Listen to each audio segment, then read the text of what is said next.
नमस्ते मेरी loyal family. आज की कहानी हमें हमारे एक सब्सक्राइबर ने भेजी है। उन्होंने यह भयानक हादसा हमारे साथ शेयर किया है। उनका नाम है वैभव कुमार। वैभव पिछले कई सालों से पत्रकारिता में काम कर रहे हैं, लेकिन उनके साथ एक ऐसा हादसा हुआ जिसे याद करके आज भी उनके रोंगटे खड़े हो जाते हैं। आज भी वे उस हाईवे की तरफ जाने से पहले 1000 बार सोचते हैं।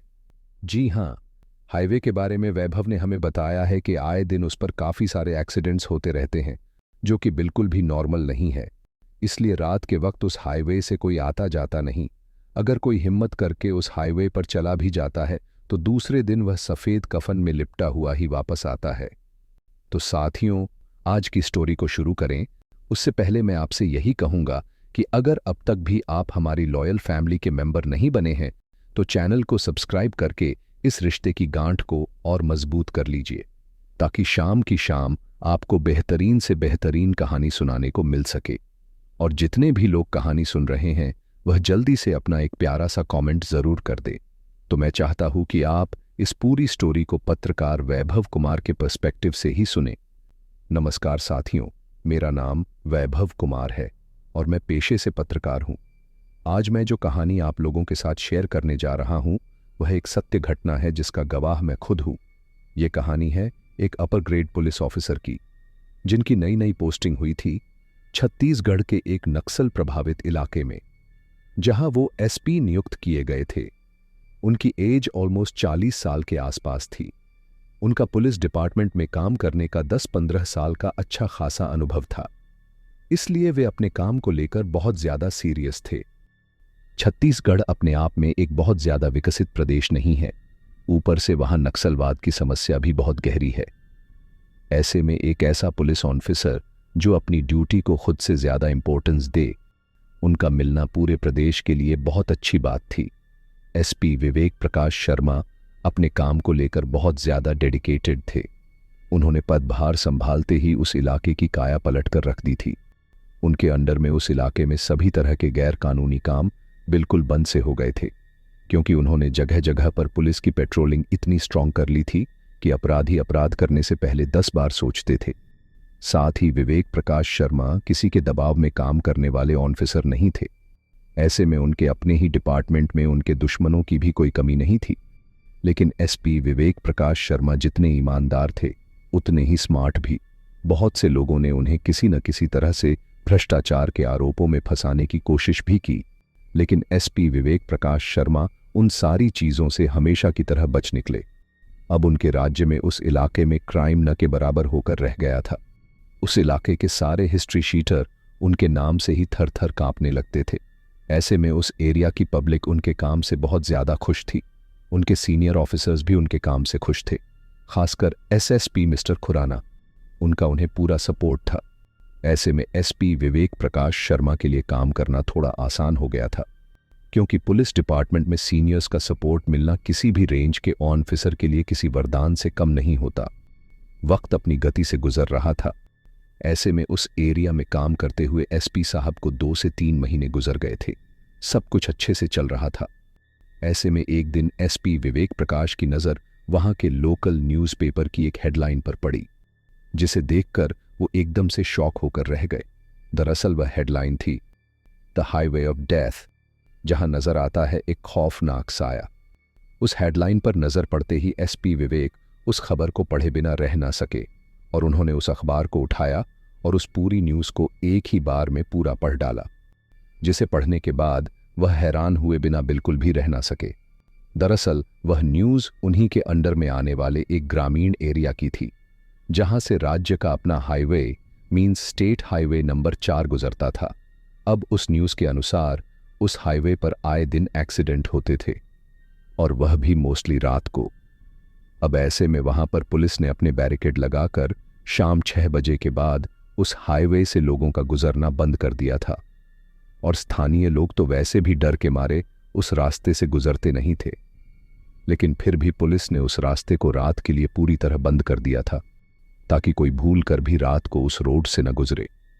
ये सारी चीजें पढ़ने के बाद एसपी विवेक प्रकाश शर्मा थोड़े हैरान से हो गए, और आनन फानन में उन्होंने तुरंत उस एरिया के पुलिस स्टेशन में फोन लगाया और वहां के इंचार्ज से स्टेट हाईवे नंबर 4 के बारे में जानकारी ली तो उन्हें पता चला कि उसे जगह के बारे में उन्होंने अभी अभी जो कुछ भी उस अखबार में पढ़ा था वह सब सच था, जिसे थाना प्रभारी के मुंह से सुनने के बाद तो जैसे वह पूरी तरह से चौंक गए थे। उस इलाके के थाना इंचार्ज से बात करने के बाद एसपी विवेक प्रकाश शर्मा थोड़ा हैरान, थोड़ा परेशान होते हुए खुद से ही बात करते हुए बोले, आई कांट बिलीव दिस। ये सब कैसे हो सकता है? स्टेट हाईवे इतना खतरनाक कैसे हो सकता है? No, it's not possible. यह हो ही नहीं सकता कि किसी जगह पर बिना किसी वजह के इतने एक्सीडेंट्स हो। नहीं, इस सब के पीछे कोई तो बहुत बड़ी वजह है। शायद कोई गिरोह है जो लोगों को लूटने के उद्देश्य से एक्सीडेंट करवा रहा है। बट वहां आज तक जितने भी एक्सीडेंट हुए हैं उन लोगों की कभी कोई चीज चोरी नहीं हुई है। उनका सामान जस का तस वही पड़ा मिलता है। उन्हें समझ में नहीं आ रहा था कि आखिर कोई जगह जहां सड़क बिल्कुल सीधी है वहां एक्सीडेंट्स होने के क्या रीजंस हो सकते हैं। कहीं ऐसा तो नहीं कि कोई ऐसा गिरोह है जो जंगल में कुछ गैर कानूनी काम कर रहा है और नहीं चाहता कि लोग वहां से गुजरे और उसके काले कारनामों का कच्चा चिट्ठा सबके सामने खुले। शायद इसलिए वह गिरोह ही सब लोगों का एक्सीडेंट करवा रहा है या फिर उन्हें मारकर एक्सीडेंट का स्वरूप दे रहा है। ऑफिसर विवेक प्रकाश बिल्कुल अपने पुलिसिया दिमाग से सोच रहे थे, पर वह यह नहीं जानते थे कि कुछ ऐसी चीजें भी होती हैं जो इंसान की सोच और समझ से परे होती हैं। अंततः एसपी विवेक प्रकाश शर्मा ने इस केस की तहकीकात खुद अपने हाथ में लेने की सोची और फिर निकल पड़े उस रूरल एरिया में जहां पर यह सारी चीजें हो रही थी। एसपी ने वहां के लोकल थाना इंचार्ज के साथ उस जगह का उस स्टेट हाईवे नंबर 4 की विजिट की। पहली बार वहां दिन में गए क्योंकि वे उस इलाके का पूरा मौका मायना करना चाहते थे, जो रात को बेसिकली अच्छी तरह से पॉसिबल नहीं था। लेकिन उन्हें वहां उस जंगल में उस हाईवे के आसपास ऐसा कुछ भी नहीं दिखा जिस पर शक किया जा सके। खैर, उस वक्त भले ही एसपी विवेक प्रकाश शर्मा को वहां से खाली हाथ लौटना पड़ा, लेकिन उन्होंने तय कर लिया था कि वह हर हाल में उस इलाके की सच्चाई लोगों के सामने लेकर आएंगे। इसलिए उन्होंने उसी दिन वहां रात में विजिट करने का फैसला किया।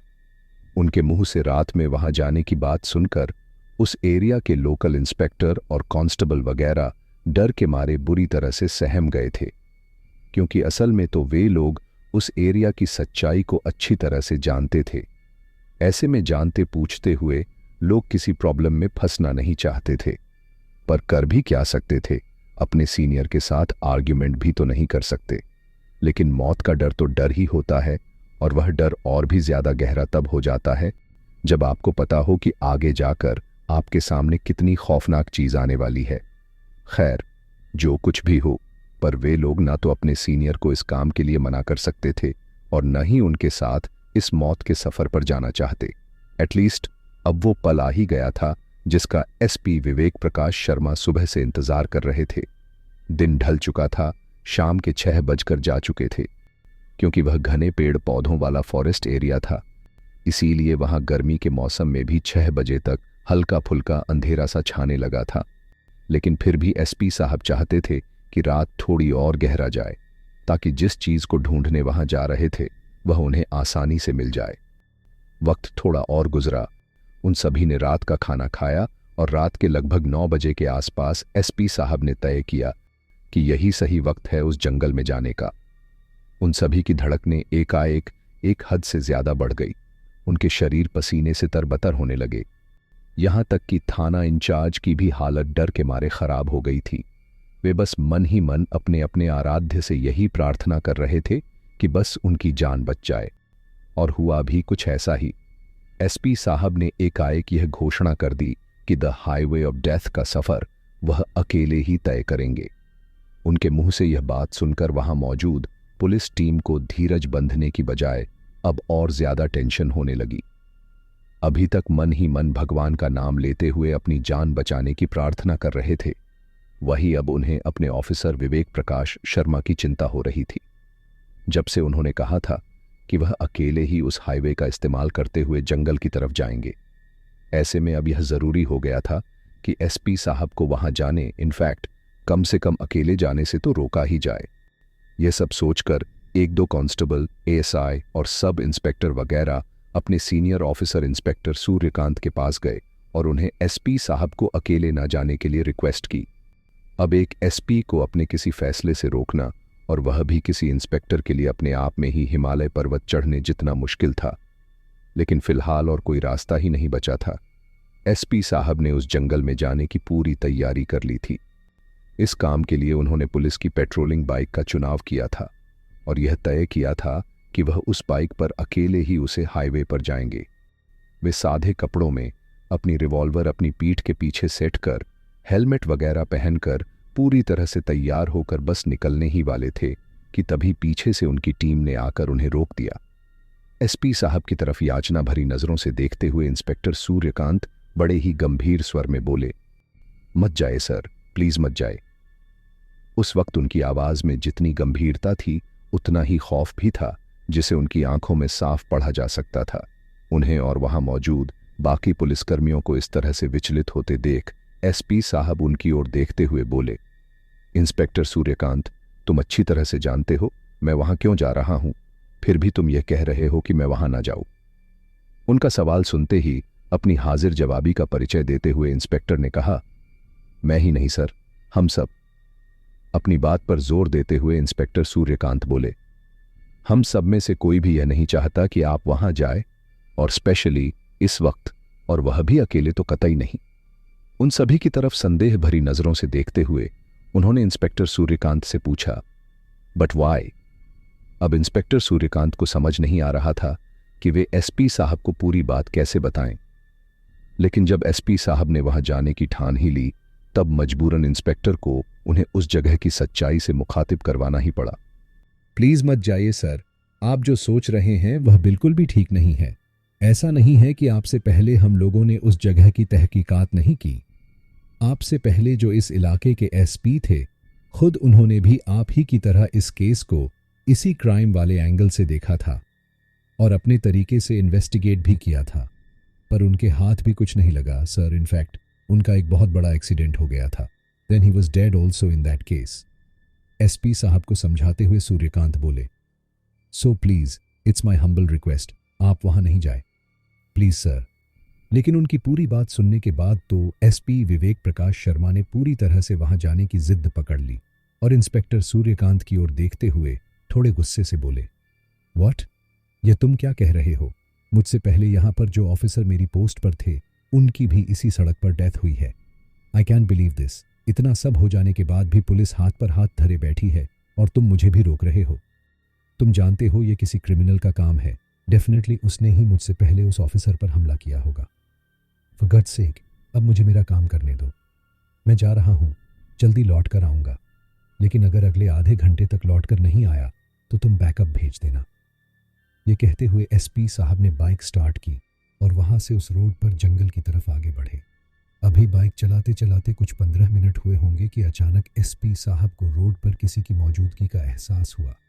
अंधेरा गहरा चुका था, इसलिए वे दूर से देख नहीं पा रहे थे कि आखिरकार रोड के बीचों बीच कौन बैठा है।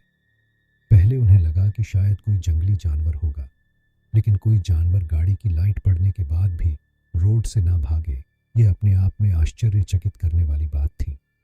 खैर, एसपी विवेक प्रकाश शर्मा बहुत ही बहादुर ऑफिसर थे, इसलिए उन्होंने उस खतरे की परवाह किए बिना उसकी ओर गाड़ी बढ़ाते गए।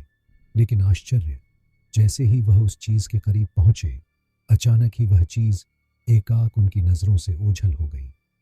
एसपी विवेक प्रकाश शर्मा को समझ में ही नहीं आया कि आखिर वह चीज थी क्या, जो रोड के बिल्कुल बीचों बीच बैठी हुई थी और उनके पास आते ही हवा में कहीं ओझल हो गई।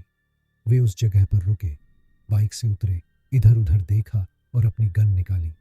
फिर रोड से उतरकर जंगल में रोड के दोनों तरफ पेड़ों के झुरमुट के बीच एक हाथ से टॉर्च, दूसरे हाथ से गन संभाले हुए इधर उधर इन्वेस्टिगेट भी किया, पर उन्हें कहीं कोई नजर नहीं आया। फिर उन्हें लगा शायद वह कोई बड़ा सा जंगली जानवर था जो बाइक के करीब आते ही जंगल में भाग गया। ये सोचकर उन्होंने फिर से लौटने का मन बनाया और बाइक को वापस घुमा लिया। लेकिन जैसे ही एसपी विवेक प्रकाश शर्मा ने अपनी बाइक वापस जाने के लिए मोड़ा, तब अचानक उन्हें अपनी आंखों के सामने कुछ छोटी बच्चियां दिखी। इतने सुनसान भयावह रास्ते पर इतनी छोटी बच्चियां, और वह भी अकेले। ये सब देखकर एसपी विवेक प्रकाश शर्मा हैरान हो गए और उन बच्चों की तरफ देखते हुए उनसे पूछते हुए बोले, बेटा, कौन हो आप लोग और इस सुनसान रास्ते पर अकेले क्या कर रहे हो? आप लोगों के पेरेंट्स कहाँ हैं? लेकिन उन बच्चियों ने एसपी विवेक प्रकाश शर्मा की किसी भी बात का जवाब नहीं दिया और एकटक बस उन्हें घूरती रही। उनका यह बिहेवियर एसपी शर्मा को अजीब तो लगा, पर फिर भी उन्होंने इस बात को नज़रअंदाज करते हुए एक बार फिर उन बच्चियों से वही सवाल दोहराया। लेकिन वे बच्चियां फिर भी कुछ नहीं बोली और एकटक बस एसपी विवेक प्रकाश शर्मा को घूरती रही। उनका यह बिहेवियर एसपी साहब की समझ से परे था। अब उनके दिमाग में शक घर करने लगा था, लेकिन इससे पहले कि वे कुछ सोच या समझ पाते, उससे पहले ही वह सारी बच्चियां एकदम से रोती चीखती हुई रोड की दूसरी तरफ जंगल में उतरकर भाग गईं और देखते ही देखते पेड़ पौधों के झुरमुट में कहीं ओझल हो गईं। एसपी विवेक प्रकाश यह सब देखकर एकदम हैरान होकर रह गए। अचानक उन्हें ध्यान आया कि वे बच्चियां पीछे की तरफ देखते हुए डर कर वहां से भाग गईं। इसका मतलब मेरे पीछे कोई है। दिमाग में यह ख्याल आते ही एसपी विवेक प्रकाश शर्मा के पूरे शरीर में खौफ के मारे करंट सा दौड़ गया और बड़ी मुश्किल से अपने डर पर काबू पाते हुए उन्होंने पलटकर पीछे देखा। पीछे का नज़ारा इतना भयावह था कि जिसे देखने की तो एसपी साहब ने कभी कल्पना भी नहीं की होगी। उनके पीछे तकरीबन 8 से 10 कदमों की दूरी पर एक 10 फुट से भी लंबा साया खड़ा था, जिसका पूरा शरीर सफ़ेद कपड़े से ढका हुआ था। उसे देखकर ऐसा लग रहा था मानो जो कुछ भी है उस ढांचे में वह बस सफ़ेद कपड़ा ही है, क्योंकि उस लंबे से साए में उस कपड़े के अलावा और कुछ नज़र ही नहीं आ रहा था। ना उसके हाथ दिख रहे थे और ना ही चेहरा। ऊपर से पैरों वाला हिस्सा तो हवा में तैर रहा था, जैसे उसके पैर हों ही ना। उस अजीब से दिखने वाले भयानक साए को देखकर पूर्ण स्वस्थ वाले एसपी विवेक प्रकाश शर्मा की भी हालत खराब हो गई। डर के मारे उनके हाथ पांव फूल गए। एसपी साहब समझ गए थे कि यह चीज शायद वही अनदेखा डर था जिसकी बात इंस्पेक्टर सूर्यकांत ने की थी और जो उन लोगों ने बताया था जो इस हाईवे ऑफ डेथ पर होने वाले एक्सीडेंट में जिंदा बचे थे। अब वह सारी बातें एक साथ एसपी विवेक प्रकाश शर्मा के जहन में ताज़ा होने लगीं और जैसा कि कहते हैं, अब पछताए होत क्या जब चिड़िया चुग गई खेत। लेकिन सिचुएशन अब और डिफिकल्ट होने वाली थी। वह खौफनाक साया जो अभी तक एसपी साहब से 8-10 कदमों की दूरी पर था, अब वह धीरे धीरे हवा में तैरता हुआ एसपी विवेक प्रकाश शर्मा की तरफ बढ़ने लगा, जिसे देखकर एसपी साहब की सांस फूल गई। वे अपना सारा जोर लगाकर वहां से भाग जाना चाहते थे, पर डर के मारे उनका पूरा शरीर ऐसे अकड़ गया था कि हिल ही नहीं रहा था। उस वक्त एसपी साहब की पूरी बॉडी एक तरह से पैरालिसिस सी खड़ी थी। उनके पूरे शरीर में कोई हरकत नहीं हो रही थी। उस वक्त बस उनका दिमाग ही एक्टिव था, जो अपनी आंखों के सामने नाचती अपनी मौत को लाइव देख रहा था। मौत के उस डर और भयानक मंजर के बीच खड़े एसपी विवेक प्रकाश शर्मा को सीरियस कार्डियक अरेस्ट यानी हार्ट अटैक हो गया और दर्द के मारे झटपटाते हुए उस रोड पर ही गिर पड़े और बेहोश हो गए। 2 दिन बाद जब उनकी आंखें खुलीं तो सीधा हॉस्पिटल में, वह भी 2 दिन वेंटिलेटर पर रहने के बाद। ताज्जुब की बात तो यह थी कि एसपी विवेक प्रकाश शर्मा को ना तो कभी कोई दिल की बीमारी रही थी और ना ही कभी इससे पहले हार्ट की कोई समस्या रही थी। फिर भी उन्हें इतना सीरियस अटैक आना अपने आप में हैरान करने वाली बात थी। जब उन्हें होश आया तब उनके साथ सिर्फ एक कांस्टेबल था, जिसकी सूचना पर इंस्पेक्टर सूर्यकांत उनसे मिलने अस्पताल पहुंचे। उनके आने के कुछ ही देर बाद एसएसपी साहब भी उनसे मिलने अस्पताल पहुंचे। उन सभी को देखकर एसपी विवेक प्रकाश शर्मा हैरान हो गए। एसएसपी साहब ने एसपी की ओर देखते हुए उनसे पूछा, कैसे हो विवेक? हैरानी भरी नजरों से एसएसपी साहब की तरफ देखते हुए लड़खड़ाती हुई जबान से एसपी साहब ने बोला, ठीक हूं सर, बट मैं यहाँ आया कैसे? मैं तो वहाँ उस हाईवे पर जंगल में और वो खौफनाक साया, मैं कैसे बच गया सर? एसएसपी साहब बोले, सूर्यकांत की वजह से। अगर इंस्पेक्टर सूर्यकांत तत्परता नहीं दिखाते और वहां टाइम से पुलिस टीम के साथ नहीं पहुंचते तो आज तुम हमारे बीच में जिंदा नहीं होते। फिर गंभीर स्वर में एसएसपी साहब बोले, पर मुझे समझ में नहीं आ रहा विवेक कि जब मैं तुम्हें वहां जाकर कुछ भी इन्वेस्टिगेट करने से मना किया था, इंस्पेक्टर सूर्यकांत और बाकी पुलिस टीम ने भी तुम्हें वहां न जाने की रिक्वेस्ट की थी, फिर भी तुमने हम सब की बातों को टालकर आखिर वहां जाने का फैसला किया ही क्यों? एसपी विवेक प्रकाश शर्मा की ओर देखते हुए एसएसपी साहब बड़े ही गंभीर स्वर में बोले, क्या तुम्हें हम लोगों की बात पर विश्वास नहीं था या फिर हमारी ईमानदारी पर शक था? उनके मुंह से यह बात सुनते ही एसपी विवेक प्रकाश शर्मा ने अपनी नजरें झुका लीं और वह पूरी तरह खामोश हो गए। उनकी झुकी हुई नजरों और खामोश लहजे को देखकर एसपी साहब समझ गए कि एसपी विवेक प्रकाश शर्मा को अपने किए पर पछतावा है। ऐसे में उन्होंने एसपी विवेक प्रकाश शर्मा के पास बैठते हुए उनके कंधे पर अपना हाथ रख उन्हें सांत्वना देते हुए बोले, मैं जानता हूं विवेक कि तुमने क्या सोचा था, पर शायद तुम ये भूल रहे थे कि हम सब भी तुम्हारी ही तरह पुलिस ऑफिसर्स हैं। जो बात तुम्हारे दिमाग में आई थी वह बात हमारे दिमाग में भी आई होगी। अगर हम तुम्हें वहां जाने से रोक रहे थे तो इसके पीछे कोई कारण होगा। यह बात सोचना तुम्हें ठीक नहीं समझा, पर खैर, अब मैं तुम्हें उस जगह की पूरी सच्चाई बताता हूं। आज से 10-15 साल पहले की बात है। उस इलाके में कुछ आदिवासी परिवार रहते थे जिनमें एक औरत भी रहती थी जिसका नाम था फुलेरी।